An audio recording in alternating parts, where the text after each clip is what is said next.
शहर से दूर एक छोटी सी बस्ती में जो पहाड़ों के बीचों बीच आबाद थी, वहां यूसुफ नाम का एक 23 साला नौजवान रहता था। यूसुफ बहुत बेचैन रहता था। उसका ज़हन हमेशा ख्यालात से भरा रहता था। सारा दिन मुख्तलिफ ख्यालात आते और जाते रहते थे और ये ख्यालात उसे बेसुकून और थका हुआ महसूस करवाते थे। वो हमेशा अपने माजी के बारे में उदास रहता था और मुस्तकबिल के बारे में बहुत सोचा करता था। इन ख्यालात की वजह से उसका ज़हन तूफान की तरह था। वो सुकून महसूस नहीं कर पाता था, ठीक से सो नहीं सकता था और मुस्कुराना भी भूल गया था। एक दिन यूसुफ ने पहाड़ियों में किसी से एक गांव के बारे में सुना और वो गांव बहुत दूर था। उस गांव में एक आदमी रहता था। वो आदमी पहले शहर में एक मशहूर माहिर नफ्सियात हुआ करता था। उसने अपनी जिंदगी में बहुत से लोगों की मदद की थी और उन्हें सिखाया था कि ज़हन में सुकून कैसे पाया जाता है। अब वो बूढ़ा हो चुका था। उसने शहर की मशरूफ जिंदगी छोड़ दी थी और कुदरत के करीब एक खामोश गांव में रहने लगा था और अक्सर लोग उससे मशवरे लेने आते थे। यूसुफ के अंदर तजस्सुस और उम्मीद पैदा हुई। उसने फैसला किया कि मुझे जरूर जाकर उस बूढ़े आदमी से मिलना चाहिए। उसने सोचा शायद यह अक्लमंद इंसान मुझे सुकून ढूंढने में मदद करे। यूसुफ ने सफर शुरू किया। कई दिन की लंबी और थका देने वाली सफर के बाद यूसुफ पहाड़ी गांव में पहुंच गया। जब वो वहां पहुंचा तो उसने एक छोटा सा घर देखा जो फूलों से ढका हुआ था। घर के बरामदे में बूढ़ा आदमी खामोश बैठा था। उसकी आंखें बंद थीं और वो बहुत पुरस्कून दिखाई दे रहा था। यूसुफ उसके पास गया और नरमी से बोला, दादा जान, मेरा ज़हन बहुत बेचैन है। मैं सोचना बंद नहीं कर पाता।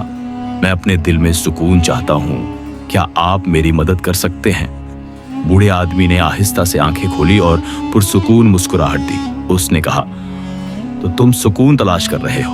फिर मेरे साथ आओ, मैं तुम्हें एक छोटा सा काम दूंगा। वो यूसुफ को अपने छोटे सहन में ले गया। फिर उसने एक गिलास में पानी भरा, इतना कि वो ऊपर तक लबरेज हो गया। गिलास इतना भरा हुआ था कि जरा सी लजिश से पानी बह जाता। इसने गिलास यूसुफ को देते हुए कहा, यहां से गांव के किनारे तक जाओ और वापस आ जाओ, लेकिन याद रखना एक भी कतरा नीचे नहीं गिरना चाहिए। यूसुफ ने हैरत से उसकी तरफ देखा, मगर वो अपने ख्यालात को खत्म करना चाहता था, इसलिए इसने चैलेंज कबूल कर लिया। इसने गिलास एहतियात से पकड़ा और चलना शुरू किया। सड़क तंग और मशरूफ थी। कुछ लोग चल रहे थे, कुछ दौड़ रहे थे। दुकानदार ग्राहकों को आवाजें दे रहे थे और कुत्ते भौंक रहे थे, मगर यूसुफ ने इधर उधर नहीं देखा। उसकी नजरें सिर्फ गिलास पर रहीं। वो आहिस्ता आहिस्ता एहतियात से कदम बढ़ा रहा था। लोग उसे हैरत से देख रहे थे, मगर किसी ने उसे तंग नहीं किया। वो जानते थे कि वो कुछ अहम सीख रहा है। आखिरकार यूसुफ वापस बूढ़े आदमी के पास आया और बोला, दादा जान, मैंने कर दिखाया। मैंने एक कतरा भी नहीं गिरने दिया। बूढ़े आदमी ने सर हिलाया और मुस्कुराया।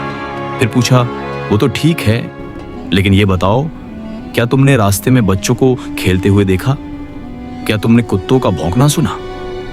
यूसुफ हैरान होकर बोला, नहीं, मैंने कुछ नहीं देखा या सुना। मैं तो सिर्फ गिलास पर ही ध्यान दे रहा था। बूढ़ा आदमी दोबारा मुस्कुराया और नरमी से बोला, यही राज है जो हमेशा तुम्हारे अंदर था, मगर तुम्हें मालूम नहीं था। जब तुम्हारा ज़हन सिर्फ मौजूदा लम्हे में होता है तो वहां ना खौफ रहता है, ना उलझन, ना फालतू ख्यालात। तुम सिर्फ गिलास के पानी के बारे में सोच रहे थे। उस वक्त तुम्हारा ज़हन मुकम्मल खामोश हो गया था। न तुम माजी के गम में थे, न मुस्तकबिल के डर में। आहिस्ता आहिस्ता यूसुफ समझने लगा, यही वो सुकून था जिसकी उसे तलाश थी। सुकून बाहर से नहीं मिलता, सुकून तो पहले से हमारे अंदर होता है। यूसुफ ने सर झुकाया और धीरे से कहा, दादा जान, अब मैं समझ गया हूँ। अगर मैं अपने ज़हन को पुरसुकून करना चाहता हूँ तो मुझे अपना ध्यान इसी लम्हे में रखना होगा, तभी असल सुकून मिलता है। बूढ़ा आदमी मुस्कुराया। सूरज डूब रहा था और आखिरी रोशनी जमीन को छू रही थी।